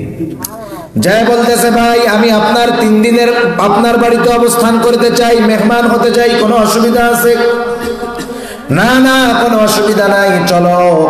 কারণ ওই সময়টা এমন ছিল, মেহমানের সামনে যদি রুটি আর ডাউল এনে দেওয়া হতো মেহমান খুশি, কোনো মাইন্ড নাই, আত্মসম্মান বোধে লাগতো না। সেই জন্য মেহমানদারিত্বের মধ্যে তাদের একটা মজা ছিল, কারণ মেহমান যা পাইতো তাতেই খুশি, মেজবান যা থাকতো তাই দিয়ে মেহমানদারি করতো। 3 দিন থাকলো, তার উদ্দেশ্য তো খাওয়া নয়, বরং তার উদ্দেশ্য হলো দেখা যে এই ব্যক্তির জন্য আল্লাহর নবী পরপর 3 দিন জান্নাতের ঘোষণা দিলেন। কি স্পেশাল আমল করে, যে যত স্পেশাল আমল করুক না কেন অধিকাংশ ক্ষেত্রে রাতের বেলায় করে। ঠিক না? চোর চুরি করে কোন সময়? দিনে না রাত্রে? রাতের বেলা। এই যে আমরা মাঝে মাঝে গাড়িতে যাই, ওলামায়ে কেরামের গাড়ি সুন্দর মতো ঠেকাইয়া দিয়ে ডাকাতি করে, দিনে না রাত্রে? হুজুরদের সৌভাগ্য, টাকা পয়সা নিয়ে আবার কয় হুজুর দোয়া করেন, মাফ করে দিয়েন। এই সব স্পেশাল ভালো কাজ মন্দ কাজ অধিকাংশ ক্ষেত্রে রাত্রেই হয়। উনি সারা রাত সজাগ, দেখি কি করে। এশার নামাজ পড়লেন, একসাথে বাড়িতে ফিরলেন, যায় দেখে আল্লাহর বান্দা খাওয়া দাওয়া খায়া সুন্দর মতো নাক ডাইকা ঘুমাইতেছে। সে তো সারা রাত সজাগ, কোন সময় উঠে দেখে ওঠার নামে খবর নাই। আজান দিল, ফজরের ঘুম থেকে উঠলো। 1 দিন 2 দিন 3 দিন একই অবস্থা। এশার আজান দিলে ঘুমায়, আর ফজরের আজান দিলে উঠে ওযু করে মসজিদে চলে যায়। এবার আব্দুল্লাহ ইবনে আমর ইবনুল আস বলেন, ভাইরে পরপর 3 দিন তোমার বাড়িতে থাকার কারণ কি তুমি জানো? কারণ এর আগে পরপর 3 দিন ফজরের নামাজের পূর্বে আল্লাহর নবী তোমার ব্যাপারে জান্নাতের সুসংবাদের ঘোষণা দিয়েছে। আমি একটু দেখতে চাইছিলাম তুমি কি আমল করো, কিন্তু আয়সা দেখলাম আমি যা আমল করি তাও তুমি করো না। এসা পইড়া ঘুমাও, ফজরের সময় উঠো। এইবার ওই লোকটা বলতেছে, আর এক বর্ণনার মধ্যে আসছে যার ব্যাপারে পরপর 3 দিন জান্নাতের সুসংবাদ দেওয়া হলো, তার নাম হলো হযরতে সাদ রাদিয়াল্লাহু তাআলা। আব্দুল্লাহ ইবনে আমর ইবনুল আস বলতেছে, ও ভাই সাদ, পরপর 3 দিন নবীজি তোমার জন্য জান্নাতের সুসংবাদ দিল, কোন আমলের কারণে হতে পারে? এইবার হযরতে সাদ বলে, শোনো, আল্লাহর নবী যেহেতু 3 দিন আমার ব্যাপারে কথাটা বলেছেন, আলহামদুলিল্লাহ, আর আমার আমলের ব্যাপারে তুমি কি শুনবা? তুমি যা দেখছো আমার আমল এর চাইতে বেশি কিছু নাই, কিন্তু আমি গুনাহগুলা থেকে বেঁচে থাকি। কি থেকে বাঁচি? জোরে বলেন। গুনাহ থেকে বেঁচে থাকি। আর আমরা আমাদের দেশে আল্লাহওয়ালা বুজুর্গ কাদের মনে করি? যে বেশি বেশি তাহাজ্জুদ পড়ে, আওয়াবিন পড়ে, ইশরাক পড়ে, নফল রোজা রাখে, নফল নামাজ পড়ে। কিন্তু একজন সাহাবী জান্নাতের সুসংবাদ পেল, তাহাজ্জুদ পর্যন্ত নাই, আওয়াবিন ইশরাক নাই, সে বলতেছে তুমি যা দেখছো এর চাইতে বেশি আমি কিছু করি না, তবে গুনাহ থেকে বেঁচে থাকি। আর একটা জিনিস, আমি যখন রাতের বেলা ঘুমাতে যাই, আমি সবাইকে মাফ করে দিয়ে ঘুমাতে যাই। দিলটারে ঝাড়ু দিয়ে দেই। দিলটারে কি করি? ঝাড়ু দিয়ে দেই। মানে আমারে যে কষ্ট দিছে মাফ করে দেই। হক পাইলে কেউ মাফ করে দেই। কেউ যদি আমার অবসরে কষ্ট দিয়ে থাকে আমি সবাইকে মাফ করে দেই। এই কাজটা করি। আর যা দেখছো এই ইবাদত করি। গুনার থেকে বাঁচি, এর চাইতে বেশি কিছু না। তার চেয়ে বড় আবেদার কেউ আছে? সেজন্য নবীজি বলেন, ইত্তাকিল মাহারিমা তাকুন আবাদান নাস। আবু হুরায়রা রাদিয়াল্লাহু তাআলা আনহুকে আল্লাহর নবী বলতেছেন, ও আবু হুরায়রা, আল্লাহ রাব্বুল আলামিনের যদি বড় আবেদ যদি হতে চাও, আল্লাহ তাআলার ইবাদত করতে করতে যদি সবচাইতে বড় আবেদ হতে চাও, ও আবু হুরায়রা, তাহলে তুমি গুনাহ থেকে বেঁচে থাকো, তুমি সবচাইতে বড় আবেদ হয়ে যাইবা। এরপরে হযরতে আবু হুরায়রা রাদিয়াল্লাহু তাআলা আনহুকে রাসূলুল্লাহ সাল্লাল্লাহু আলাইহি ওয়াসাল্লাম বলতেছেন, ওয়া আরদা বিমা কাসামাল্লাহু লাকা তাকুন আগনান নাস। দ্বিতীয় নসিহত। প্রথম নসিহত আমরা মনে রাখবো, আমরা যদি বড় আবেদ হতে চাই তাহলে গুনাহ ছাড়তে হবে। দ্বিতীয় নসিহত, আপনারা সবাই কি ধনী হইতে চান? ধনী হইতে চাই না আমরা সবাই? আমরা সবাই ধনী হইতে চাই, কেউ গরিব হইতে চায় না। আল্লাহ তাআলার কাছে কখনো এমন জিনিস কামনা করতে হয় না যেটা কষ্টের কারণ হয়। সব সময় আল্লাহ তাআলার কাছে ভালোটা চাইতে হয়। যদি আল্লাহ এরপরেও কখনো অকল্যাণকর কিছু দিয়ে দেন, সবর করতে হয়, আল্লাহ তাআলার কাছে ওই অকল্যাণ থেকে মাফ চাইতে হয়। এজন্য রাসূলুল্লাহ সাল্লাল্লাহু আলাইহি ওয়াসাল্লাম বলছেন, তোমরা আল্লাহর কাছে কোনো সময় এমন বলবা না যে আল্লাহ আমারে সবর করার তৌফিক দেন, এমনে এমনে সবর করার তৌফিক দেন, এটা বলবা না। বিপদ যদি চলে আসে, বরং এই বিপদ থেকে আল্লাহর কাছে মুক্তি চাইবা, তখন সবর করবা আর বলবা আল্লাহ বিপদটা দূর করে দেন। এজন্য দোয়া শিখাই দিয়েছেন আল্লাহ তাআলা। নবীদের দোয়া কি? রব্বানা আতিনা ফিদ দুনিয়া হাসানাতাও ওয়া ফিল আখিরাতি হাসানাহ। আমাদেরকে দুনিয়ার কল্যাণ, আখিরাতের কল্যাণ চাওয়ার কথা আল্লাহ তাআলা শিখায় দিয়েছে। এজন্য দুনিয়াতে আমরা সম্পদ আল্লাহ তাআলার কাছে চাইব, কিন্তু সম্পদওয়ালা হব, ধনী হব, তবে দুনিয়াদার ধনী নয়, বরং হব দিনদার ধনী। দুনিয়াতে যদি ধনওয়ালা, সম্পদওয়ালা যদি দিনদার হয়, তার সম্পদের দ্বারা মানুষ উপকৃত হবে, কারণ সে দান সদকা করবে, গরিব মানুষকে দিবে। কিন্তু দুনিয়াদার যদি সম্পদওয়ালা হয়, ও শুধু সম্পদ বাড়াতে চায়, দিতে চায় না। সেজন্য আমরা সবাই ধনী হতে চাই, তবে দিনদার ধনী। কারা কারা চাই? একটু আদর্শা করি তো, নারায়ণ থাকবি। আমরা সবাই ধনী হইতে চাই, হাত নামাই। দিনদার ধনী হইতে চাই, দিলওয়ালা ধনী হইতে চাই। এখন কে বড় ধনী? রাসূলুল্লাহ সাল্লাল্লাহু আলাইহি ওয়াসাল্লাম জানায় দেন, টাকা যার বেশি সে যে বড় ধনী তা নয়, বরং যার চাহিদা নাই সে ধনী, যার চাহিদা বেশি সে কখনো ধনী হতে পারে না। এজন্য নবীজি বলেন, ওয়া আরদা বিমা কাসামাল্লাহু লাকা তাকুন আগনান নাস। ও আবু হুরায়রা, আল্লাহ তাআলা তোমার জন্য যা নির্ধারণ করে রাখছেন, দুনিয়াতে আমি কতটুকু পাবো, আপনি কতটুকু পাবেন, পরিশ্রমের মাধ্যমে হোক আর পরিশ্রম ছাড়া হোক, সব কিছু নির্ধারণ করে রাখছেন কে? জোরে বলেন কে? আল্লাহ তাআলা নির্ধারণ করে রাখছেন। সেজন্য আমরা তাকদিরে বিশ্বাস করি বিদায় আমাদের টেনশন কম। মনে করেন যারা তাকদির বিশ্বাস করে না, যারা মনে করে পরিশ্রমের মাধ্যমেই সব কিছু হয়, সফলতা আসে, এরা অনেক সময় ডিপ্রেশনে ভোগে। আর মুমিন একটা জিনিসের জন্য চেষ্টা করে, যখন সে না পায় তখন কি বলে বলেন তো? চেষ্টা তো করছিলাম, তকদিরে নেই। ঠিক কিনা বলেন? আমি চেষ্টা করছি, আল্লাহ দেয় নাই, যাক আল্লাহ লেখে নাই তাই পাই নাই, সব টেনশন মুহূর্তের মধ্যে শেষ। আর যে তাকদিরে বিশ্বাস করে না, ও কি করবে জানেন? হায় রে, চেষ্টা করলাম, এই পথে না করে ওই পথে করলে ভালো হইতো, ওই দিক না করে ওই জায়গায় গেলে ভালো হইতো, এর কাছে না যায় ওর কাছে গেলে ভালো হইতো। ও চিন্তায় চিন্তায় ডিপ্রেশনে এক সময় ওরা আত্মহত্যা করে বসে। ইউরোপ আমেরিকায় যারা আছে, এসব এলাকায় আত্মহত্যার প্রবণতা বেশি। জাপানে কত প্রযুক্তি, সারা দুনিয়ার প্রযুক্তি দিয়ে, জাপানের প্রযুক্তিগুলা, টেকনোলজিগুলা দুনিয়ার মধ্যে সবচাইতে সুপার।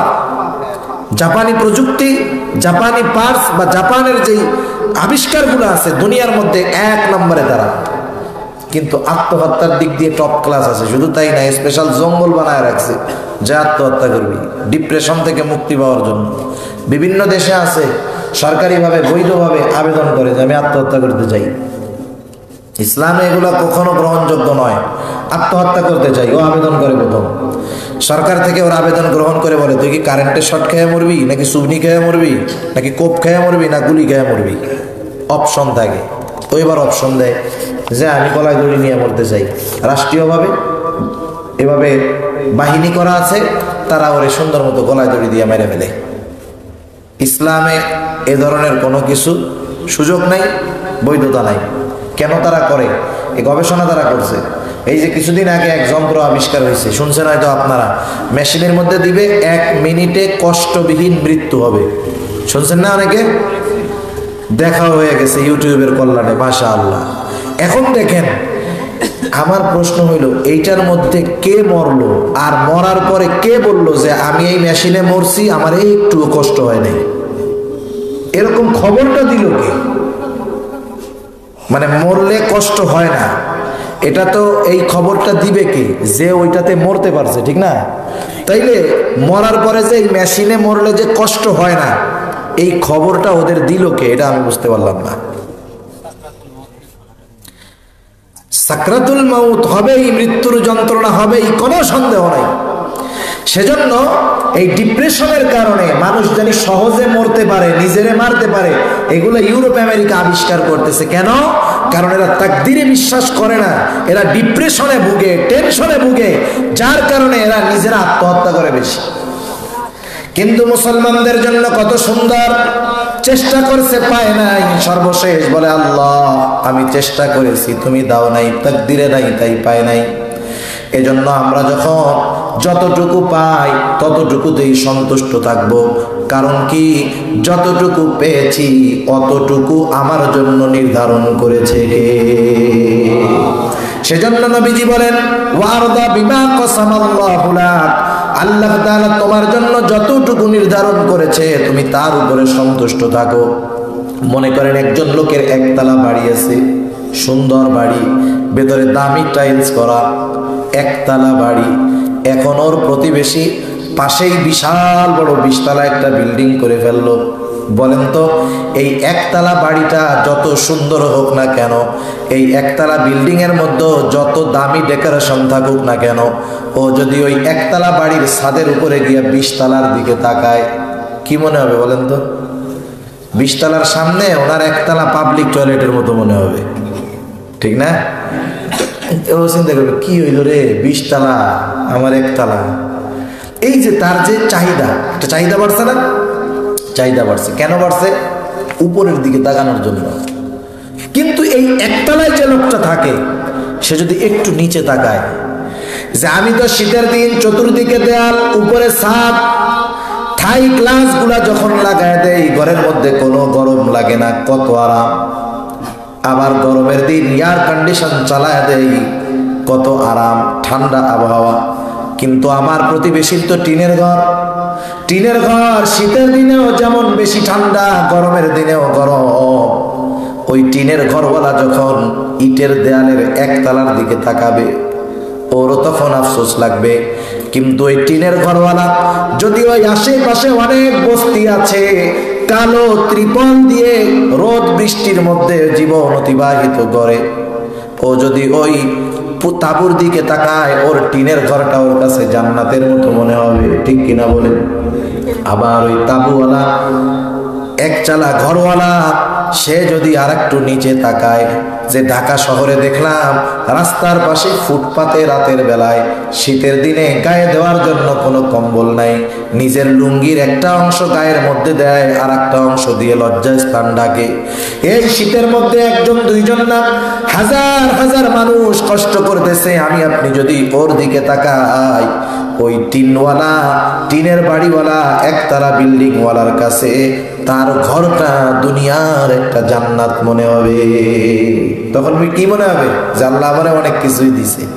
এটাই অন্তরের ধ্বনি। এজন্য নবী বলেন আল গিনা গিনান নাফস, আল গিনা গিনান নাফস, অন্তরের ধ্বনি হলো প্রকৃত ধ্বনি। টাকা পয়সা আছে কিন্তু চাহিদার শেষ নাই, সে কখনো ধনী হতে পারে না। কিছুই নাই কিন্তু চাহিদা নাই, নবীজি বলেন সে হলো আসল ধনী। সুবহানাল্লাহ। সেজন্য আমরা আত্মার ধনী হব, প্রকৃত ধনী হব, স্বল্পে তুষ্ট থাকব। আমি যদি স্বল্পে তুষ্ট থাকতে পারি, আল্লাহ তাআলা যা দিয়েছেন তার উপরে যদি সন্তুষ্ট থাকতে পারি, আমার অভাব হবে না, কষ্ট হবে না, নিজেকে নিজের কাছে ধনী মনে হবে। সম্পদ নাই তাতে কি, আমার তো চাহিদা নাই। চাহিদা না থাকার কারণে নবীজি বলেন আল্লাহ তাআলা যতটুকু নির্ধারণ করেছে, তুমি যদি চাহিদা বাদ দিয়ে ওইটুকুর উপরে সন্তুষ্ট থাকতে পারো, তাকুন আগনান নাস, তুমি মানুষের মধ্যে সবচাইতে বড় ধনী হয়ে যাইবা। 3 নাম্বার নসিহত নবীজি বলেন, তুমি তোমার প্রতিবেশীর সাথে ভালো আচরণ করবা। ওয়া আহসিন ইলা জারিক তাকুম মুমিনান, তুমি যদি প্রকৃত মুমিন হতে চাও, তোমার প্রতিবেশীর সাথে তুমি ভালো আচরণ করবা। প্রতিবেশীর কিন্তু একটা হক ইসলাম রেখে দিয়েছে, একবারে আর অল্প সময় বেশি সময় কষ্ট দিব না। প্রতিবেশীর একটা হক ইসলাম রেখে দিয়েছে। হযরত আয়েশা সিদ্দিকা রাদিয়াল্লাহু তাআলা আনহা হতে বর্ণিত হাদিস, আল্লাহর নবী বলেন প্রতিবেশীর হকের ব্যাপারে জিবরিল আমাকে এত পরিমাণ তাগিদ দিয়েছে, এত পরিমাণ তাগিদ দিয়েছে, আমি তো মনে করেছিলাম একটা সময় হয়তো প্রতিবেশীকেও ওয়ারিস বানায়া দেওয়া হবে। ওয়ারিস বুঝেন? ওয়ারিস মনে করেন আমি মারা যাওয়ার পরে আমার যদি কিছু সম্পদ থাকে, এই সম্পদ বন্টন করা হয় কাদের মধ্যে? ওয়ারিসদের মধ্যে। কাদের মধ্যে? ওয়ারিসদের মধ্যে। শুধু ছেলে মেয়ে না, ওই জায়গায় অংশ আরো অন্যান্যরা পায়। যদি বাবা মা বাইচে থাকে এক হিসাব, মরে গেলে আর এক হিসাব, এরকম হিসাব ভিন্ন আছে। সম্পদ যারা পায় তারা হলো মূল ওয়ারিস। নবীজি বলেন জিবরাইল আমাকে প্রতিবেশীর হকের ব্যাপারে, প্রতিবেশীর সাথে ভালো আচরণ সদাচরণের ব্যাপারে এত পরিমাণ গুরুত্ব দিয়েছে যে আমি মনে করেছি যে মৃত্যুর পরে সম্পদের একটা অংশ তাদের ব্যাপারে হয়তো আল্লাহ তাআলা নির্ধারণ করে দিবে। সুবহানাল্লাহ। কিন্তু আমরা কি করি? আমরা আমাদের প্রতিবেশীদের সাথে খারাপ আচরণ করি। যার একটু সম্পদ আছে, ক্ষমতা আছে, অনেক সময় পাওয়ার আছে, প্রতিবেশীর রাস্তা বন্ধ করে দেই। আছে না নাই? আমি আমার বিল্ডিং আছে 3 তলা, প্রতিবেশীর বিল্ডিং নাই, আমি আমার বিল্ডিং দিয়ে পানি ফালাই, কাশ ফালাই, স্যাপ ফালাই, আইটা পানি ফালাই। এগুলো করে কি করে না বলেন? খবরদার, এরকম কষ্ট আমরা কখনো প্রতিবেশীকে দিব না। আমি প্রতিবেশীর নিরাপত্তার কারণ হব।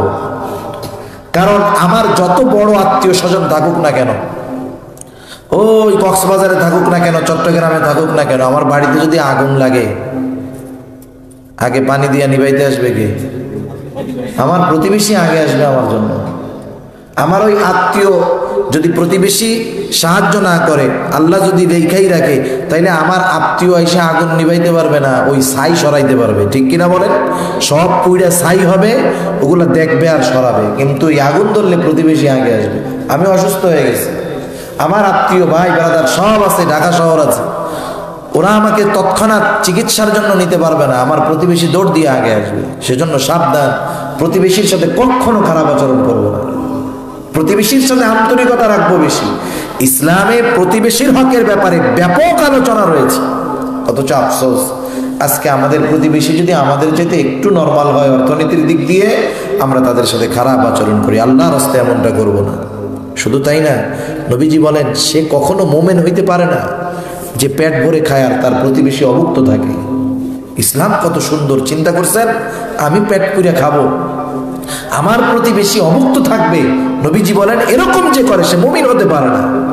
আল্লাহ রাসূল আর হাদিসের মধ্যে বলেন তোমরা তরকারির মধ্যে একটু জোর বাড়ায়া দিবা, জোর বাড়ায়া দিবা, প্রতিবেশীর কাছে এগুলো পাঠাবা। এটা আন্তরিকতা। আগের মহিলাদের মধ্যে, মুরব্বীদের মধ্যে ছিল, আমরা দেখছি। একটা বাড়িতে একদিন গোশত রান্না হয়েছে, ওই বাড়িতে দিছে এক বাটিতে জল দিয়া, এক পিস গোশত দিয়া হইলেও পাঠাইছে। আন্তরিকতা, মহব্বত, ভালোবাসা। যদি কেউ পাঠায়, একজন গরিব মানুষ পাঠাইছে আমার বাড়িতে, আমি ধনী মানুষ, প্রতিদিন গোশত মুরগির রান দিয়া খাইতে পারি, অসুবিধা নাই। কিন্তু গরিব মানুষ, ও তো বছরে একদিন গোশত পায় না, একদিন এক জায়গায় পাইছে, খুশি মনে রান্না করে আমার বাড়িতে 2 পিস পাঠাইছে। আমি তো ধনী, আমি কি করি জানেন? ও এই নিয়ে আসছো। এতে কি হইলো জানেন? ও তো বড় আশা করে আসছে, ঠিক না? ও বড় আশা করে আসছে। আর আমি যখন একটু আমার মুখ বা আমার বাচন ভঙ্গিটা এমন হইল, ওর দিলটা ভাঙা খান খান হয়ে যাবে। ও যাই দিক, পচা দিক, বাসি দিক, আপনি হাসি মুখে আগে বরণ করবেন, নিবেন। আচ্ছা আলহামদুলিল্লাহ, খুশি হইলাম, আচ্ছা ঠিক আছে রাখলাম। ও খুশি হয়ে যাবে। আপনি ঘরে আনছেন, পচা বাসি, খাইতে মন চায় না, আর একজনকে দিয়ে দেন। না খাইলে আপনার বাড়ির বিড়াল রেখাওয়ান, কুকুর রেখাওয়ান, কোনো অসুবিধা নেই। কিন্তু তার থেকে যখন গ্রহণ করবেন, সাদরে হাসি মুখে গ্রহণ করবেন। সে যা দেয় দিক। আর নিজেও যদি অ্যাবিলিটি থাকে, ভালো মন্দ রান্না করেন, পোলাপানরে খাওয়ান, আপনি যখন রান্না করেন তার আপনার ঘরের রান্নার ঘ্রাণটা তো তার নাকে যায়। আসে না এরকম অনেক গরিব প্রতিবেশী, মশলার ঘ্রাণটা যায়, ওর মন চায় খাইতে, ও তো পারে না। সেজন্য গরিব প্রতিবেশী থাকলে 1-2টা টুকরা এরকম দিবেন, এক বাটি তরকারি দিবেন, আল্লাহ তাআলা বরকত দিয়ে দিবে, ঠিক কিনা বলেন? আর আচরণের ক্ষেত্রে প্রতিবেশীর সাথে সর্বদা ভালো আচরণ করতে হবে। নবীজি বলেন তাহলে কি হবে? তাকু মুমিনান। এই হাদিসের দ্বারা কি বোঝা যায়? মানে প্রকৃত মুমিন যে প্রতিবেশীর সাথে ভালো আচরণ করে সে। এরপরে নবীজি বলেন ওয়া আহিব্বা লিন-নাস মা তুহিব্বু লিনাফসিক। 4 নম্বর নসিহত, নবীজি বলেন তুমি মানুষের জন্য ওইটা পছন্দ করবা যেটা নিজের জন্য পছন্দ করো। মানুষের জন্য ওইটা পছন্দ করবা যেটা নিজের জন্য করো। যেমন আমাদের পরিবারে অনেক সময় কাজের লোক থাকে, আমি নিজের জন্য, স্ত্রীর জন্য, সন্তানের জন্য 5,000, 8,000, 10,000 টাকা দিয়া ড্রেস কিনে আনছি, কিন্তু আমার ঘরে যে কাজ করতেছে এর জন্য ফুটপাত থেকে 200 টাকাতে একটা নিয়ে আসছে। আনে কি আনে না বলেন? আবার অনেক টাকাওয়ালা জাকাত দেয়। কি জাকাত দিবে? জাকাতের শাড়ি আর লুঙ্গি দেয়, কি দেয় না? ওই যে লোক জাকাত দিচ্ছে, জাকাতের শাড়ি আর লুঙ্গি, ওই শাড়ি লুঙ্গি আইনা যদি ওই লোকরে বলা হয় আপনি তো আজীবন মানুষরে এই শাড়ি আর লুঙ্গি দিলেন, এই শাড়িটা আপনার বউরে পরাবেন আর লুঙ্গিটা আপনি নিজে বইলেন, পরবে জীবনে? বলেন তো, জোরে বলেন, জীবনে পরবে? সে ওইটা পছন্দ করে না, কিন্তু আরেকজনকে ওইটা দেয়। আল্লাহর নবী বলেন তুমি নিজের জন্য যেটা পছন্দ করবা, মানুষের জন্য সেটা পছন্দ করো, তাইলে তুমি প্রকৃত মুসলিম হতে পারবা। তার মানে প্রকৃত মুসলমান সে মানুষের জন্য ওটাই পছন্দ করে যেটা সে নিজের জন্য পছন্দ করে। কথা বুঝে আসছে?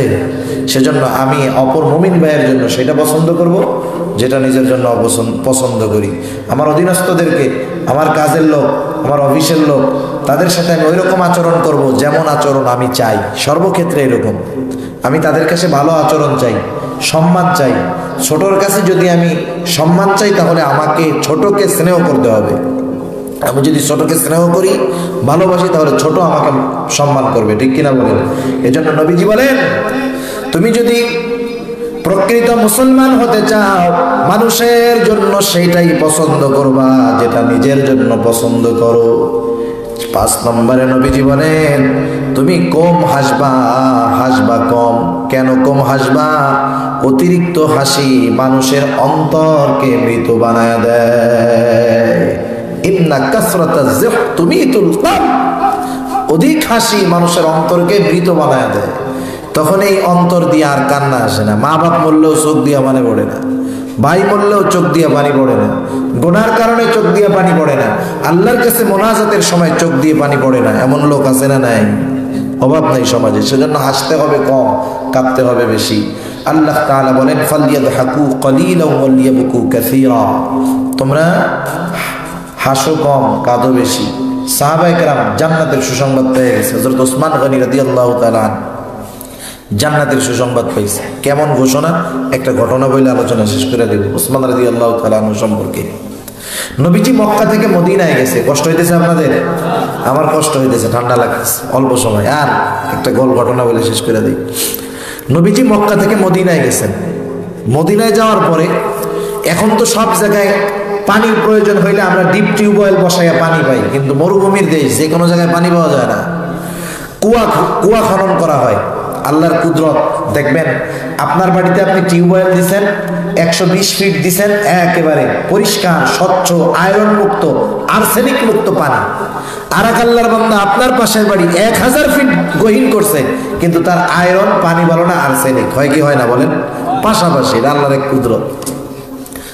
মদিনায় কয়েকটা কুয়া ছিল, পানির কুয়া, কিন্তু সব পানি পান করা যাইত না। কিছুটা ছিল নোনতা, খাওয়ার অনুপযুক্ত। মিষ্টি পানির একটা কুয়া ছিল, এটার মালিক ছিল ইহুদি। মুসলমানদের উপরে তো ওদের আবার বড় হিংসা, কারণ শেষ নবী ওদের বংশে আসে নাই। এই হিংসায় তো ওরা জ্বলে পড়ে শেষ। যখন মক্কা থেকে মদিনায় সাহাবারা গেছে, খাবারের পানির কষ্ট, খাবারের পানির সংকট, ইহুদি মুসলমানদেরকে পানি নিতে দেয় না। মুসলমানদের পানির কষ্ট।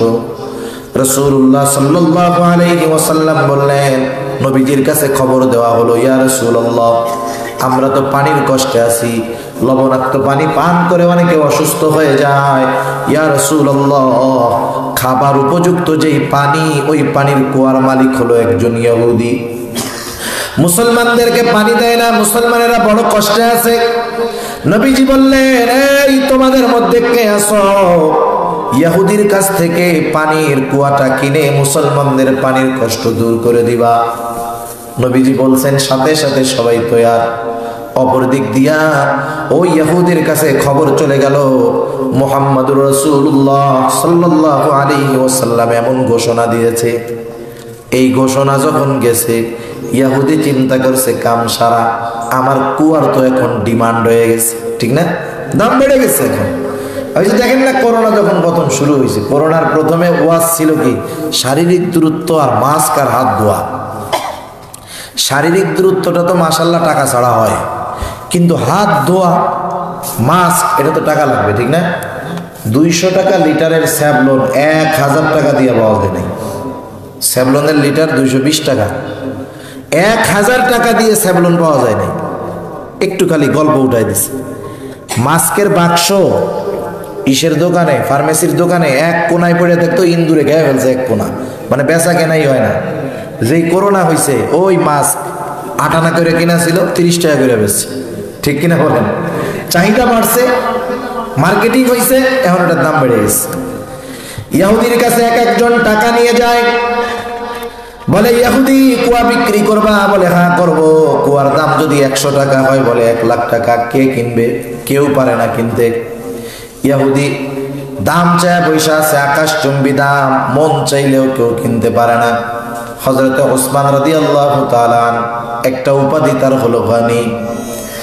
সম্পদওয়ালা উসমান রাদিয়াল্লাহু তাআলা আনহুর কাছে খবর পৌঁছাইল, নবীজি ঘোষণা দিয়েছেন, মুসলমানদের মধ্যে কে আছো, ইহুদির কাছ থেকে ওই কুয়াটা কিনে মুসলমানদের পানির কষ্ট দূর করে দিবা। হযরত ওসমান গনি রাদিয়াল্লাহু তাআলা আনহু চলে গেছে। সবাই কিনতে ব্যর্থ, কারণ 10 টাকার জিনিস যদি 10,000 টাকা চায়, কে কিনবে? ওসমান গনি রাদিয়াল্লাহু তাআলা আনহু, আরে গনি তো আসলেও গনি, আল্লাহ তাআলা কত সম্পদওয়ালা বানিয়েছিলেন তাকে, সেদিকে আমি যাব না। শুধু সম্পদের দিক দিয়েই তিনি গনি ধনী ছিলেন তা নয়, আল্লাহ তাআলা তাদেরকে সম্পদ এবং মন উভয় দিক দিয়ে আল্লাহ ধনী বানায় দিয়েছে। উনি যাইয়া ইহুদির কাছে ব্ল্যাঙ্ক চেক দিছে। ব্ল্যাঙ্ক চেক বুঝেন? ব্ল্যাঙ্ক চেক, তুই কত লিখতে পারবি বল, সেই কয় টাকা তোরে দেওয়া হবে। Blank cheque. ইহুদি যা চাইছে টাই দিয়ে কুয়া উনি কিনছেন, কিনে মুসলমানদের জন্য কুয়া ওপেন করে দিছে। নবীজির কাছে খবর পৌঁছাইল, ইয়া রাসূলুল্লাহ, আনন্দের সংবাদ, আনন্দের সংবাদ, মুসলমানদের পানির কষ্ট দূর হয়ে গেছে, এখন আর পানির কোনো কষ্ট নাই। নবীজি বললেন কিভাবে? ঘটনা শোনানো হলো নবীকে, ইয়া রাসূলুল্লাহ, ইহুদির কাছ থেকে আপনার জামাতা জিন্নুরাইন হযরত ওসমান রাদিয়াল্লাহু তাআলা আনহু কুয়া কিনে মুসলমানদের জন্য ওয়াকফ করে দিয়েছে, ওপেন করে দিয়েছে। নবীজি কি বলছেন জানেন? উপস্থিত সব সাহাবারা তখন ওখানে উপস্থিত। নবীজি বলতেছে, তোমরা শোনো, ওসমান তো টাকা দিয়ে ইহুদির কাছ থেকে কুয়া কিনে নাই, ওসমান কুয়া কিনার মাধ্যমে আল্লাহ তাআলার কাছ থেকে জান্নাত কিনে নিয়েছে। এই ওসমান গনি রাদিয়াল্লাহু তাআলা কাঁদতে কাঁদতে জীবনটা শেষ। কবর দেখলে কাঁদতেন। জিজ্ঞাসা করা হইতো, আপনার ব্যাপারে যেই ঘোষণা নবী দিয়েছেন, জান্নাতের সুসংবাদপ্রাপ্ত স্পেশাল 10 জনের একজন আপনি, এছাড়াও স্পেশাল আপনার নামে এমন ঘোষণার পরে আপনি কেন কান্না করেন? হযরত ওসমান রাদিয়াল্লাহু তাআলা আনহু বলতেন, জান্নাতের সুসংবাদ পাইলাম, কিন্তু এই কবরে আমার সাথে কেমন আচরণ করা হবে এটা তো আমি জানি না। এই মানুষগুলার পরিস্থিতি এই, অথচ আর আমরা বর্তমান দুনিয়া খেল তামাশা, হাসি ফুর্তি, আড্ডা, গুনার দিকে এমন ভাবে দৌড়াইতেছি। আল্লাহ তাআলা বলেন, ওয়াসারিউ ইলা মাগফিরাতিম মির রাব্বিকুম ওয়া জান্নাতিন আরদুহাস সামাওয়াতি ওয়াল আরদ। আল্লাহ তাআলা বলে, আমার গোলামেরা, আমার দিকে ছুঁইটা আয়, সেদিকে ছোট, ক্ষমার দিকে ছুঁইটা আয়, আমার দয়ার দিকে ছুটে আয়, ওই জান্নাতের দিকে ছুটে আয়, যে জান্নাতের পরিধি কমপক্ষে আসমান জমিনের সমান। অথচ দেখেন আমরা গুনার দিকে ছুটতেছি। আল্লাহ ক্ষমার দিকে ছুটতে বলে, আমরা গুনার দিকে ছুটতেছি। সুতরাং আমরা অতিরিক্ত হাসাহাসির মধ্যে যাব না, এটা কল্পকে নরক শক্ত বানায় দেয়। তখন কান্না আসে না, অনুতপ্ত হওয়ার অভ্যাসটা চলে যায়, দিলটা কঠোর হয়ে যায়। সেজন্য হাসবো, হাসা মানা না, আবার হাসতে হবে। আল্লাহ রাসূল যেভাবে হাসছেন, আল্লাহ রাসূল কিভাবে? তাবাসসুম, মুচকি হাসি দিতে হবে, মুচকি হাসি হবে, অট্ট হাসি হবে না। এটাও আল্লাহ রাসূলের সুন্নাত। হাসি দিব, মুচকি হাসি। এই 5টা নসিহত। কয়টা নসিহত? 1 নাম্বার, সবচাইতে বড় আবেদ যদি হতে চাই, গুনাহ ছাড়তে হবে। 2 নাম্বার, সবচাইতে বড় ধনী যদি হতে চাই, তাহলে কি করতে হবে? যতটুকু আল্লাহ দিয়েছে ওর উপরে সন্তুষ্ট থাকতে হবে।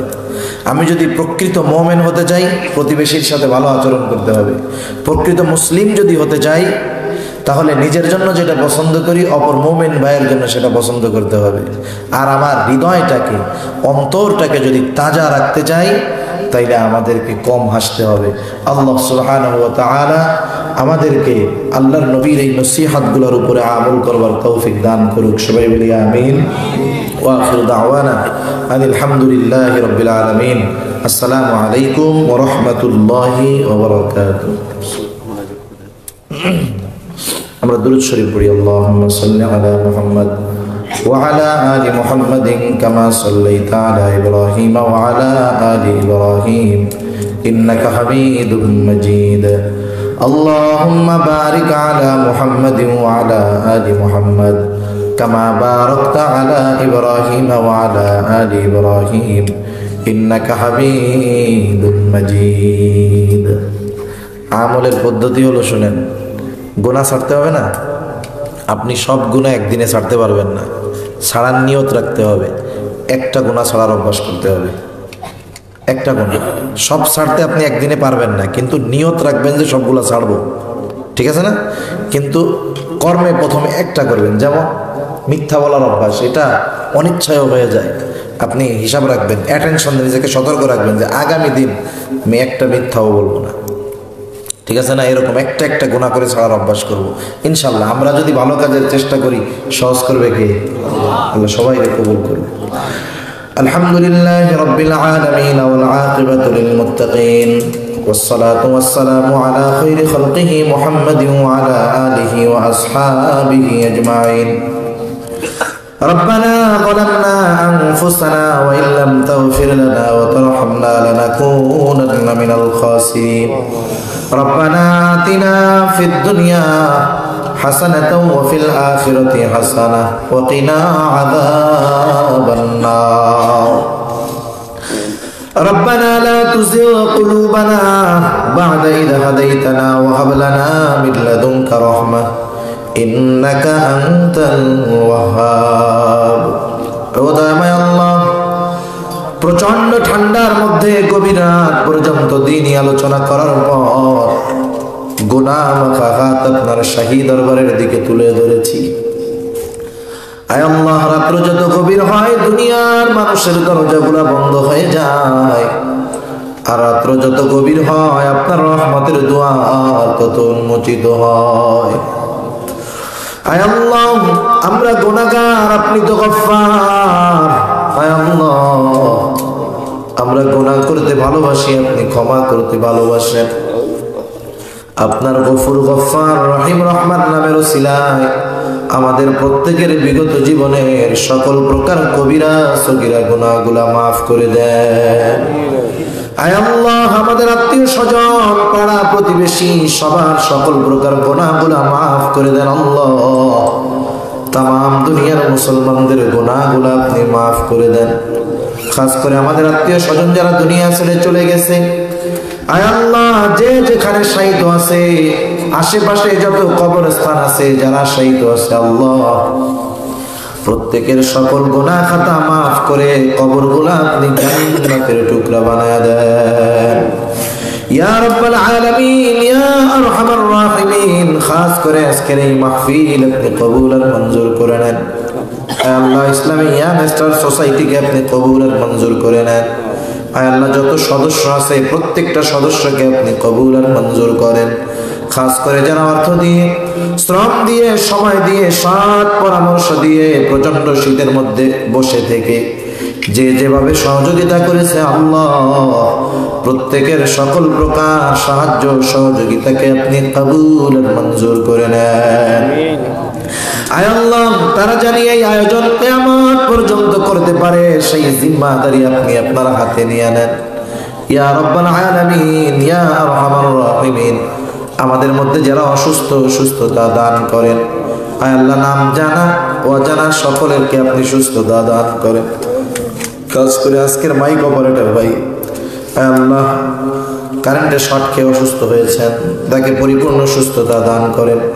দিনের কাজ করতে গিয়ে বালা মুসিবত থেকে আপনি তাদেরকে হেফাজত করেন। খাস করে মাওলা, যুবকদের উদ্যোগে এই মাহফিল, এই যুবকগুলাকে আপনি কবুল আর মঞ্জুর করে নেন। ইয়া রাব্বাল আলামিন, যারা ইসলাম এবং মুসলমানদের বিরুদ্ধে ষড়যন্ত্রে লিপ্ত, আল্লাহ তাদেরকে হেদায়েত দিয়ে দেন। হেদায়েত যদি না থাকে তাদের ব্যাপারে আপনি আসমানি ফয়সালা গ্রহণ করেন। ইয়া রাব্বাল আলামিন, আমরা যারা হাত উঁচু করেছি, আল্লাহ আমাদের মধ্যে হয়তো অনেকের মা নাই, অনেকের হয়তো বাবা নাই, অনেকে হয়তো নিজের হাতে মোহাব্বতের মা বাবাকে কবরে শোয়া রাখছে। আল্লাহ, দুনিয়ার অপর প্রান্তে আমেরিকার খবর মুহূর্তের ভিতরে পাওয়াও যায়, দেখাও যায়, কিন্তু এই 3 হাত মাটির নিচে মোহাব্বতের মা বাবার কবরের খবর জানাও যায় না, দেখাও যায় না। আয় আল্লাহ, গুনার কারণে যদি কারো মা বাবার কবরে আযাব হয়, আমাদের মধ্যে যাকে পছন্দ, যারা আমল পছন্দ, তারা আমলের ওসিলায় ওই মা বাবার কবরের আযাব আল্লাহ আপনি মাফ করে দেন। কবরগুলো আপনি জান্নাতের টুকরা বানায় দেন। কিয়ামতের দিন ডান হাতে আমলনামা দিয়ে হিসাব সহজ করে জান্নাতের ব্যবস্থা আপনি করে দিয়েন। যাদের মা বাবা বেঁচে আছে, সুস্থ দীর্ঘ নেক হায়াত আল্লাহ আপনি দান করেন। ইয়া রাব্বাল আলামিন, যারা অভাবে আছে অভাব দূর করে দেন, যারা ঋণগ্রস্ত আছে ঋণ পরিশোধ করার তৌফিক দেন, হারাম হালাল বেঁচে চলার তৌফিক দেন, হালাল রুজি অন্বেষণের তৌফিক দিয়ে দেন। ইয়া রাব্বাল আলামিন, যারা বেকার আছে উত্তম হালাল কর্মসংস্থানের ব্যবস্থা করে দেন। যে যে পেশায় নিয়োজিত, আল্লাহ আপনি তার কর্মের ভিতরে বরকত দিয়ে দেন, আয়ের ভিতরে বরকত দিয়ে দেন। আয় আল্লাহ, পারিবারিক প্রশান্তি, মানসিক প্রশান্তি দান করেন। আল্লাহ, আয় আল্লাহ, রিজিকের মধ্যে প্রশস্ততা দান করেন। আয় আল্লাহ, রিজিকের সংকীর্ণতা দিয়ে আমাদের পরীক্ষা নিয়েন না। ইয়া রাব্বাল আলামিন, মা বোনদেরকে কবুল আর মঞ্জুর করে নেন। আল্লাহ, আয় আল্লাহ তাদেরকে পর্দানিশীন বানায় দেন, 5 ওয়াক্ত নামাজ যথাসময়ে আদায় করার তৌফিক আল্লাহ আপনি দিয়ে দেন। বেনামাজিদেরকে নামাজি বানান, সুন্নাতবিহীন মানুষগুলোকে সুন্নাতওয়ালা বানায় দেন ইয়া রাব্বাল আলামিন।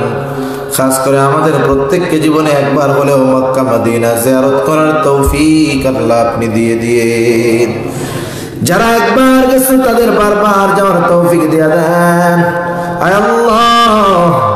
আয় আল্লাহ আমাদের দেশের উপরে আপনি খাস রহমত নাজিল করেন, আসমানি জমিনি সকল প্রকার বালা মুসিবত থেকে হেফাজত করেন ইয়া রাব্বাল আলামিন। কার মনে কি চাওয়া জানি না, সকলের মনের নেক চাওয়া নেক আশা আপনি কবুল করে নেন। ইহদিনাস সিরাতাল মুস্তাকিম, ইহদিনাস সিরাতাল মুস্তাকিম, সিরাতাল লাযীনা আন'আমতা আলাইহিম গায়রিল মাগদুবি আলাইহিম ওয়ালাদ-দাল্লিন। ربنا هب لنا من أزواجنا وذرياتنا قرة أعين واجعلنا للمتقين إماما